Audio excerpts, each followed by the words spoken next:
¿Cuánto quilombo por un meme? Mientras me llevaba de gira en Perú en el 2024, el equipo del canal publicó un meme que insinuaba con picardía que José consumó su matrimonio con María, su esposa, aunque a Jerónimo no le gustase nada. La presentación tomaba unas escenas de los Simpsons y daba inicio con la cita bíblica de Mateo 1:25, el pasaje más claro para negar la virginidad perpetua. En una segunda escena veíamos a José llevar a María en los brazos, escaleras arriba con rapidez, y tras una elipsis veías a María recostada en el hombro de su esposo diciendo: eso fue asombroso, espero que los papistas no nos hayan oído.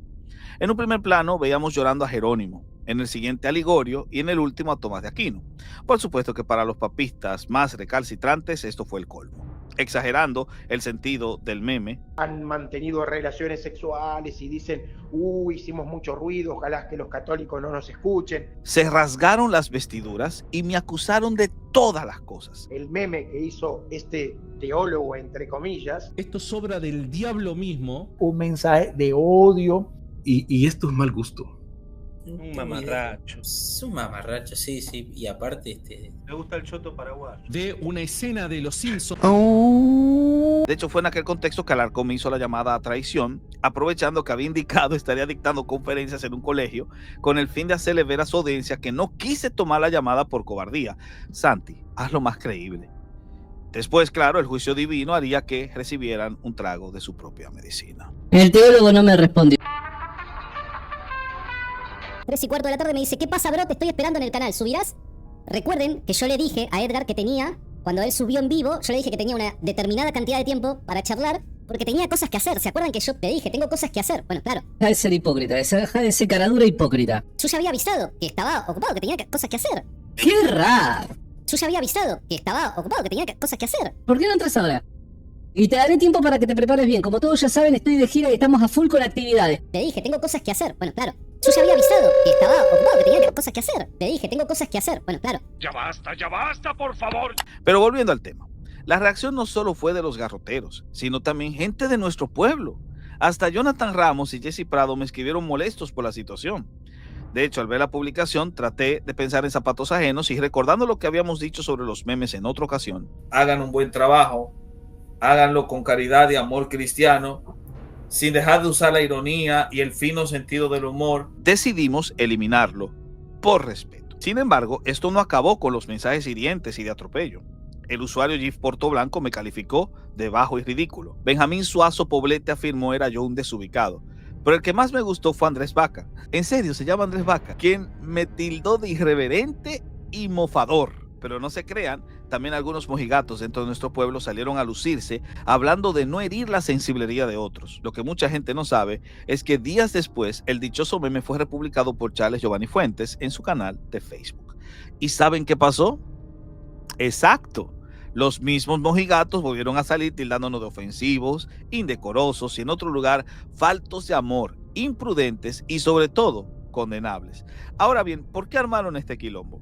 Entiendo que la respuesta, excluyendo eso de ser cancherito con los catos y toda esa falsa piedad que a veces nos vuelve inútiles al defender la verdad, gira en torno a dos grandes puntos. Primero, una visión distorsionada de la sexualidad. Y segundo, una ignorancia de las mañas papistas que intentan defender los muy palurdos. Quiero dedicar a cada uno la correcta atención porque este video es oro. Comencemos con el primero. Aquí tenemos un problema. Para ellos, apenas sugerir que María no fue virgen hasta el final, que pudo consumar su matrimonio y que tuvo más hijos, es tan ofensivo, tan imprudente y condenable, como alguien sugirió, que caería uno en la blasfemia por tan solo pensarlo. Esto es obra del diablo mismo. Sin embargo, estos no se percatan que han dado una lectura contraintuitiva, partiendo de un presupuesto incorrectísimo, que el sexo es inmundo. Tal visión medievalista les hace caer en infantiles inferencias como esta. ningún judío cabalmente tendría relaciones sexuales con una mujer si nosotros creyéramos que literalmente esa mujer es madre de Dios. En otras palabras, el sexo es inmundo y el semen es una cosa impía, por lo cual el vientre santificado de la Virgen no podía corromperse con el líquido seminal corrupto de su legítimo esposo. Voy a meter mi semen corrupto, pecaminoso, igual ahí en María, en donde estuvo la sangre del Redentor, donde estuvo la sangre que purifica todos los pecados, y voy a ser un hijo mío, ¿viste? Por la duda. El problema de fondo aquí es, por cierto, la virginidad perpetua. En este punto debemos hacer un desarrollo no muy extenso. Ciertamente todos los creyentes ortodoxos creemos en el nacimiento virginal de Cristo y que por tanto María era virgen antes del parto o anteparto. Las evidencias bíblicas en esto son apabullantes y es solo esto lo que se registra en ese criterio de ortodoxia que llamamos credo apostólico. Repito, en el credo solo se afirma la virginidad antepartum de María. Nada de inmaculada concepción, asunción mariana o la cuestión de si permaneció virgen in partu et post partum. Por lo cual puedo yo afirmar tranquilamente el antepartum sin dar aprobación tácita a los demás, si realmente quiero ser un originalista. Es decir, alguien que quiere vivir su fe acorde a como lo hacían los cristianos primitivos del siglo I y no de los grupos heterodoxos que, influenciados por el docetismo gnóstico, terminaron desarrollando algunos de los puntos consagrados en ese adefesio doctrinal de la virginidad perpetua o aipártenos. Mucho peor, esta idea, que no aparece ni por asomo en la tradición bíblica ni en los escritos neotestamentarios o de los escritos tempranos de los padres apostólicos, tiene un origen sospechosamente desconocido, tal y como se ve obligado a reconocer el mismo Raymond Brown. Y el único caso en el cual se hay una discusión extensiva en un padre temprano es Ignacio de Antioquía, pero, oh sorpresa, al acercarte a su epístola a los Efesios 19, 1 al 3, su defensa es precisamente para defender la virginidad antepartum, no las otras dos marihuanadas que se aventaron con ayahuasca, los mojigatos de siglos posteriores. De este modo, Ignacio calza con la misma definición de la virginidad mariana que como protestante podemos asumir. Pero esto de impartu o postpartum, ni en el Nuevo Testamento, ni en Ignacio, ni en ningún otro autor de la época. De ahí que Hunter afirmase, desde la perspectiva de la historia posterior de la teología ascética y de la devoción mariana, las opiniones de Jerónimo y Ambrosio estaban destinadas a triunfar. Doctrinas como la virginidad de María in partu y postpartum iban a ser generalmente aceptadas en la teología católica hasta nuestro propio siglo. Sin embargo, escuchen, desde el punto de vista de un observador del siglo IV, este desarrollo no habría sido claro. Un estudio de la teología mariana anterior a la era de Ambrosio y Jerónimo revela que estas doctrinas casi no tienen lugar en la teología occidental anterior al siglo IV. Además, donde aparecen, invariablemente están asociadas con tendencias teológicas marginales, cuando no heréticas. En otras palabras, en el contexto de finales del siglo IV, Elvidio y Joviniano podían afirmar plausiblemente ser representantes auténticos de la corriente principal de la tradición cristiana. Wow. Pero si ustedes creen que aquí queda, lean conmigo esto. No hay necesidad de detenerse demasiado en la evidencia del Nuevo Testamento. Claro, por supuesto.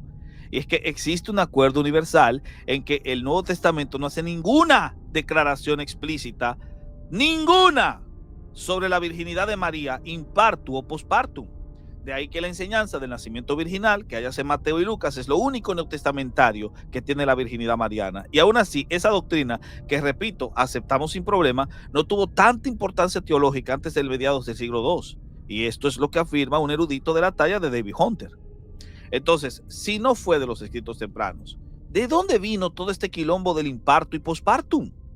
Da vergüenza decirlo, pero de fuentes apócrifas redactadas a finales del siglo II y que decoraban tanto el relato bíblico que hasta un apologista yesero, Antonio Macaya Pascual, los rechazaba como fuentes válidas para validar objetivamente los datos bíblicos registrados en los evangelios. Como de hecho hacen los evangelios no canónicos, apócrifos del siglo II, del siglo III, cristianos malos que mienten, inventan, rellenan la historia. Sí, señores. Todas las leyendas detrás del concepto de virginidad perpetua fueron drenados de documentos apócrifos vinculados históricamente a grupos heréticos. En particular, el protoevangelio de Santiago, el primero en incluir una descripción del parto de María y la confirmación legendaria, imaginada, diría yo, de la partera, en una escena que a leguas se resulta inventada, pues se inspira en el relato juanino de Tomás y su exigencia en comprobar con sus manos la resurrección de Cristo. Según este relato apócrifo, ficticio y tardío, la Virgen permaneció virgen in partu. Y es aquí cuando se introduce por vez primera tal noción que no tuvo representación en el Consensum Patrum hasta que la reacción monástica del siglo III comenzó a pudrirlo todo y sus primeros defensores, Oripólito, Orígenes y después Jerónimo, siguiendo más una tendencia que la propia experiencia de los primeros siglos terminó drenando de apócrifos ficticios y leyendas no tan pías, envenenando mentes como la de Ambrosio, el único intelectual importante que defendió el imparto, pese a que tal postura los acercaba peligrosamente al maniqueísmo y su cristología docetista. Pero, a ver. Pará, chabón. ¿Cómo que docetista? ¿Cómo que docetista? Simple. Si la base de esta noción virginal procedía del protoevangelio de Santiago, allí se afirmaba que Jesús pasó como un rayo de luz por el cuello vaginal de María y así el parto no tuvo nada de natural. Y pensar en Cristo como un rayo de luz fantasmagórico que pasa sin abrir la matriz era lo más cercano al docetismo, esa doctrina diabólica que negaba la encarnación. Porque, como rescata Hunter, si Jesús no tuvo un parto humano normal, como lo vio Joviniano, entonces su cuerpo era algo diferente a uno verdaderamente humano. ¿Así o lo quieres más docetista? De este modo, al volver a Jesús un rayo de luz fantasmal que salió del vientre indoloro y preservando intacto el cuello vaginal, se podía preservar ese himen tan caro para muchos papistas de internet. ¿Tú crees que el himen de una mujer sea relevante para la salvación de un hombre? Pues el de María sí. Por supuesto, aunque con ellos se cargaran textos como Lucas 2.23, donde se hace referencia a que Cristo abrió la matriz de su madre, o el tan cacareado Apocalipsis 12.1 y 2, donde esa mujer sufría grandes dolores de parto. Yo te pregunto, por ejemplo, Alex, ¿tú crees que María tuvo dolores de parto?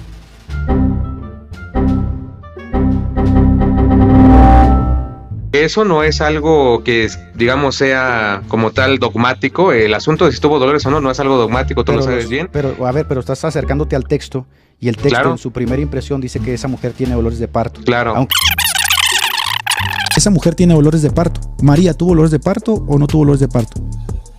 No creo que haya tenido dolores de parto. Entonces no es María porque esa mujer tuvo dolores de parto. Fin, se acabó.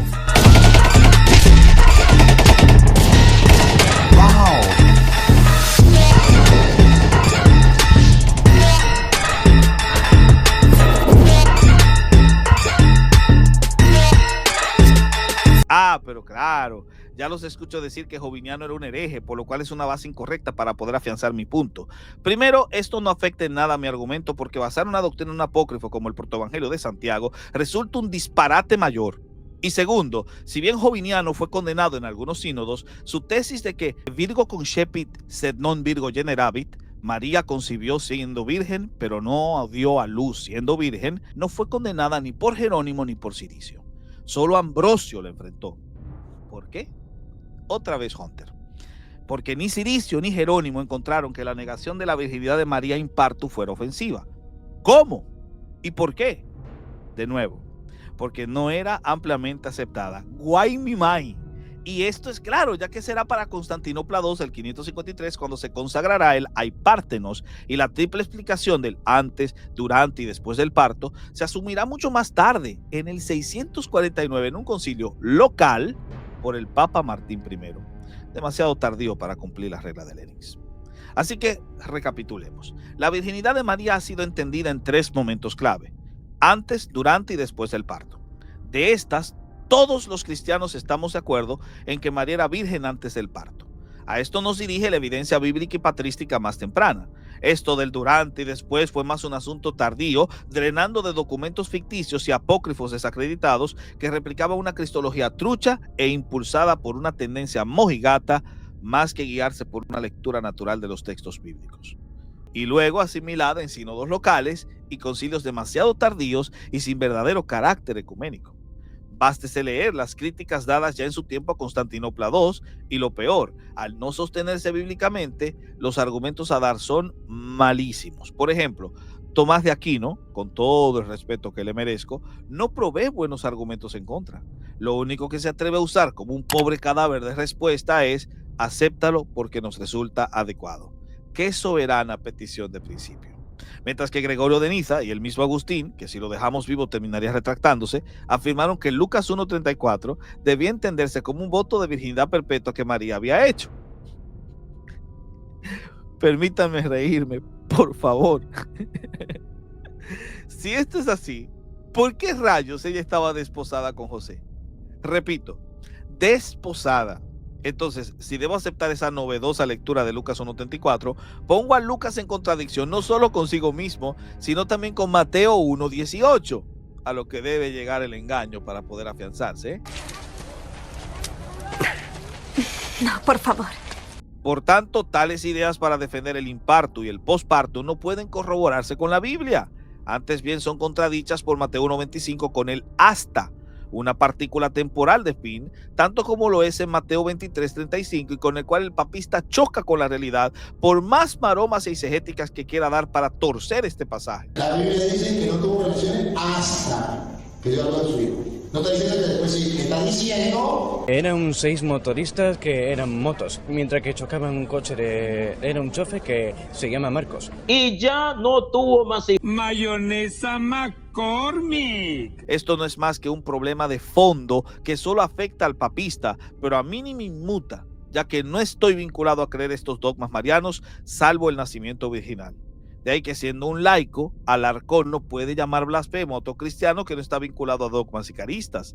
De hecho, Santi, debes retractarte públicamente por estas palabras. Esto es obra del diablo mismo y estoy de acuerdo. Aunque si no lo haces, poco me importa, porque aún sigo.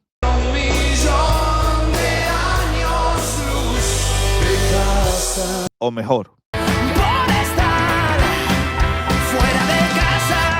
La evidencia bíblica, pues, contra tales presunciones resulta apabullante, y por esa razón entiendo a John P. Mayer, quien creía que María podía haber tenido más hijos y aún así ser virgen perpetua, porque la virginidad podía ser entendida en un sentido espiritual y no necesariamente literal.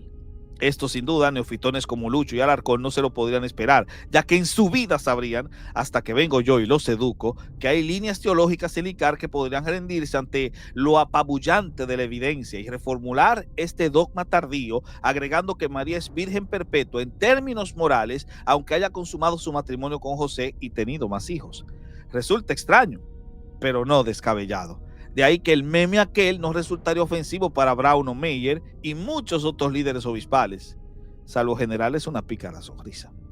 Sin embargo, estas reacciones de laicos desinformados no son sinceras ni tampoco impulsadas por un amor a la Virgen, y se los voy a demostrar. Porque cuando realmente hay un verdadero concepto imaginado que verdaderamente ofende a la madre de mi Señor, estos no solo no les corrigen, sino que intentan justificarlo o guardan un cómplice silencio. Como cuando tienen a judíos anticristianos como Jacob, que no duden en afirmar que María fue una adúltera y sin embargo se las pasan de cancheritos haciendo liga para seguir denostando a nuestro pueblo. Esto último me conduce al segundo punto, el problema de forma. ¿De qué se quejaban los papistas y mojigatos reaccionarios? Del sentido erótico que supuestamente incluye el meme. Por supuesto, esta crítica no era más que burda hipocresía. Por ejemplo, el canguro fue de los primeros en criticar, pero 3 doritos atrás había publicado este sugerente meme con claras alusiones eróticas. Y Sacro Perro, por otro lado, replicando esa basofia de los Juegos Olímpicos, colocó a los que nos hemos dedicado a este trabajo, Pacheco, Mensajero, Cristian, Asaf y mi persona, como figuras deconstruidas. De estos ni siquiera Ramos se salvó, porque también lo parodiaron, y ninguno de los que criticaron mi canal salió a decir nada. ¿Por qué? Simple, hipocresía. Pero eso no es nada, ya que dicho doble discurso viene acompañado de una dosis completa de caradurez. Y esto por 2 razones. En primer lugar, esta idea mojigata de no iramos sensibilidades porque los catos se van a ofender, que tomarán el post como injuria y que muro y 8 cuartos. Esto es pura sensiblería. Y como muy bien lo dijo Eduardo Prado, el hecho desnudo de que se ofenda a alguien no es en sí mismo suficiente para juzgar lo apropiado o no de un meme como este. Jesús ofendió las susceptibilidades religiosas de su tiempo muchas veces y de muchas maneras. Piénsese en el ejemplo del sábado, e incluso parece que a veces hasta lo hizo a propósito. Y es que si la gente está ofendiendo tanto a Dios con su pecado, ¿qué importa ofenderles con la verdad? Ahora, si el tono erótico del meme les ofendía, solo habría que hacer una prueba para ver si realmente era eso o alguna otra cosa peor. Para evidenciarlo, hicimos un experimento social. Le pedí a la buena de Vale que realizara el siguiente meme. Ahí vemos a José y María rodeados de sus hijos e hijas en la mesa. El carpintero comenta que tienen tantos que ya no caben en la mesa y María piensa para sus adentros, si supiera que viene otro en camino. Pregunto, ¿hay algo de erótico aquí? Por supuesto que no, salvo tenga usted una mente tan retorcida que solo piensa en sexo al ver la fotografía de una familia. Sin embargo, ¿qué cree que pasó? Exacto. mordieron el anzuelo y volvieron a salir los mojigatos quejándose de una falta de respeto a la madre del Señor, como si el hecho de tener más hijos la denigrase. Entonces, por lo visto, el problema no era el meme, sino el hecho que atentásemos contra la virginidad perpetua, como si el consumar el matrimonio fuese algo impío. Claro que resulta comprensible la reacción de los papistas. Toda su vida han construido un mono sobre el cual rendir su devoción, que tan solo sugerir lo que bíblicamente se destila en cuanto a María y sus hijos resulta extremadamente ofensivo para quienes desarrollaron una fijación insana por el himen de María. Mucho más. Que un papista pudiese afirmar, como lo hizo el Papa Francisco en otro contexto, pero también referido a la bienaventurada María, que le daría un puñetazo a quien lo ofendiera, lo comprendo.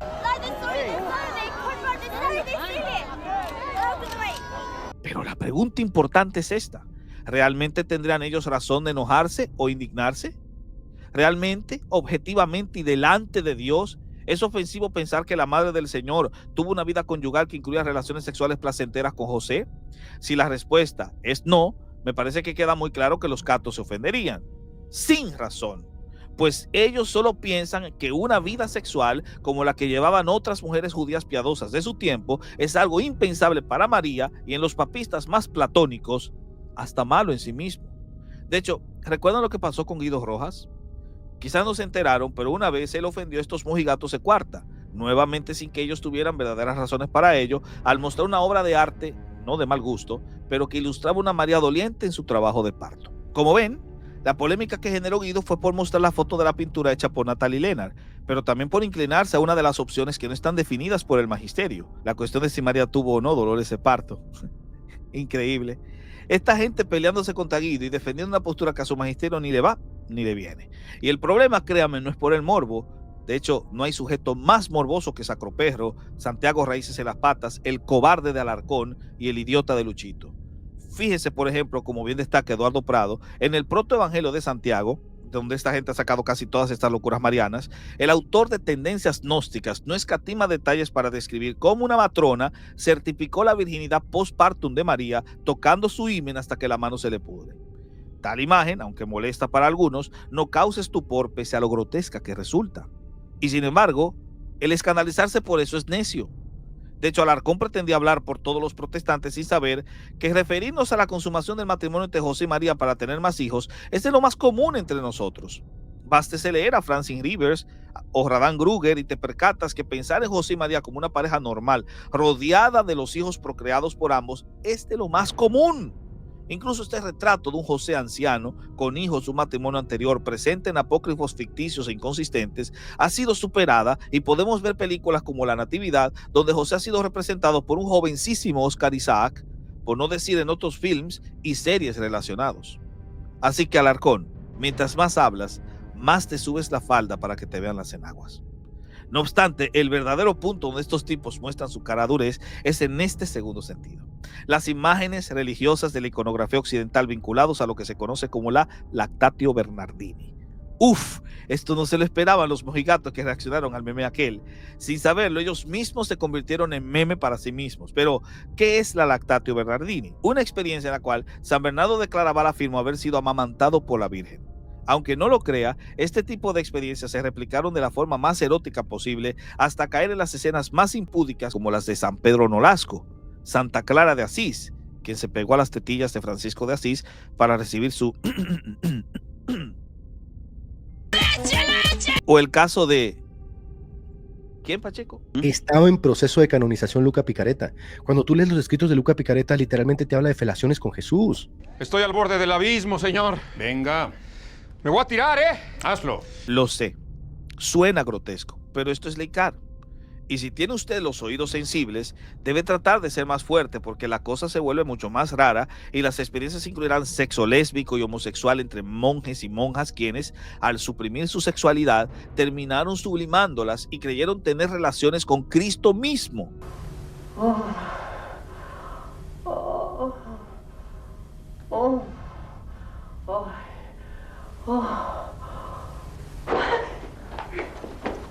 Por supuesto, si esto se hubiese quedado intraportas del convento, esto hubiese sido menos escandaloso, y ni tanto.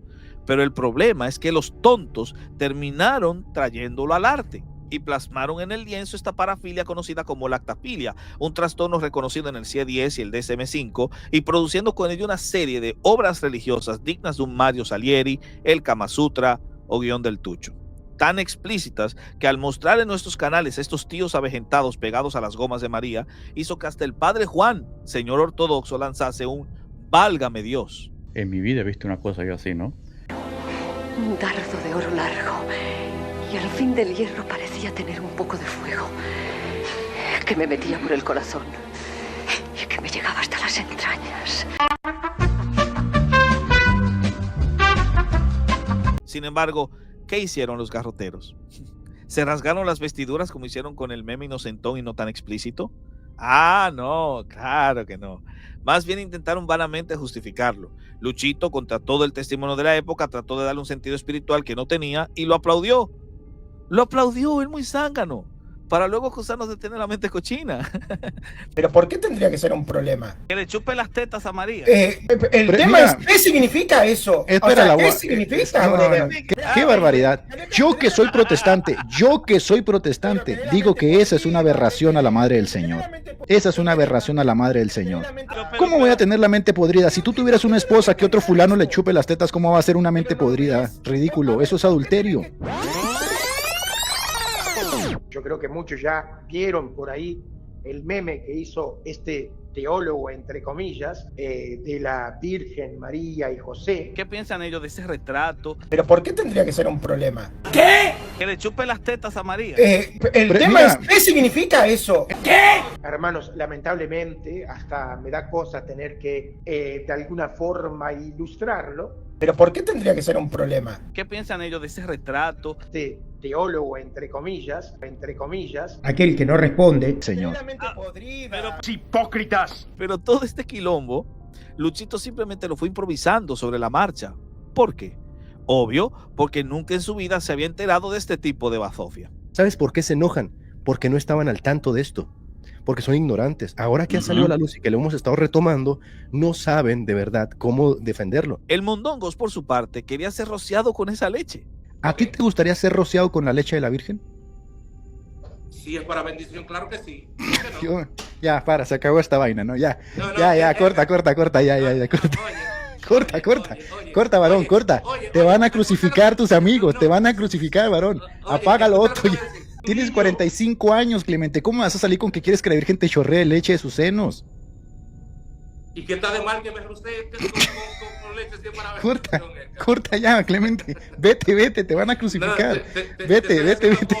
Y en los comentarios no aparecieron los mojigatos, sino los justificadores que apelaban a todas las maromas para justificarlo.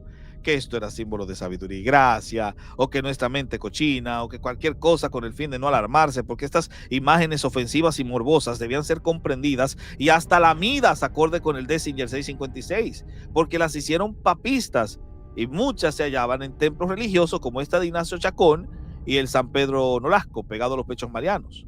Hasta Guido, hágame usted el favor, salió a justificarlo, apelando a que la imagen de la Virgen amamantando a su hijo era un tema frecuente de la iconoclastia.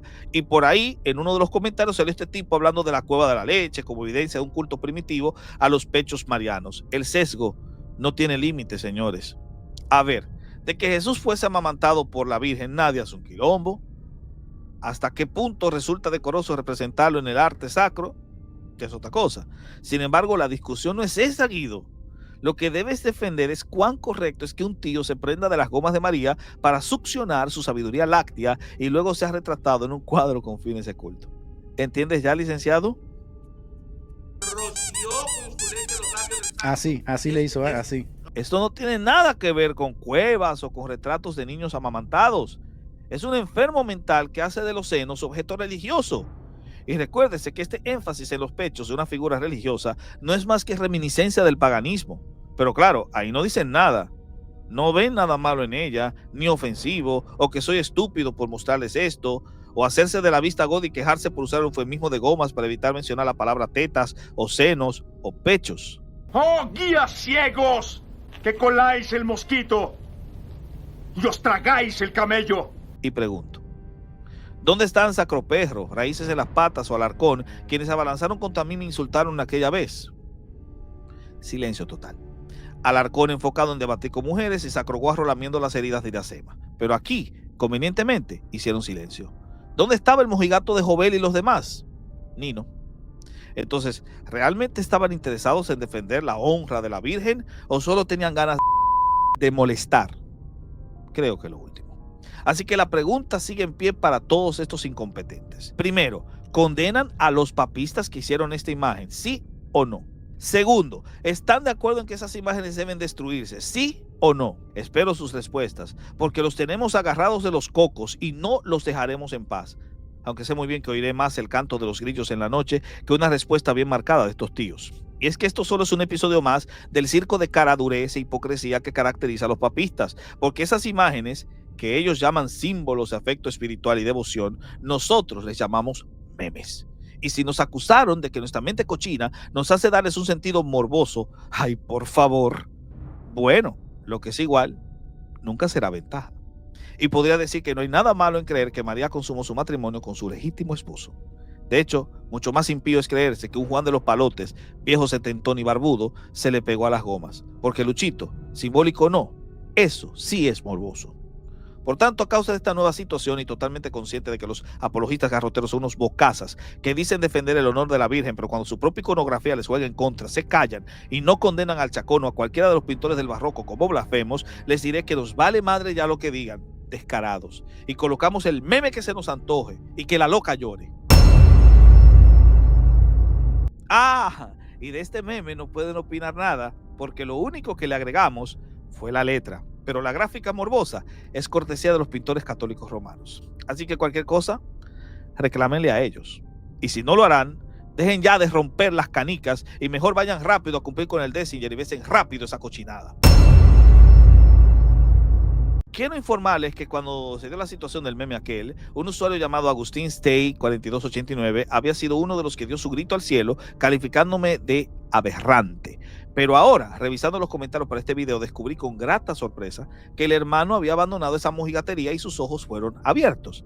Enhorabuena, mi hermano, y es por esto que vale la pena este esfuerzo, aunque a muchos no les guste el tono y las formas.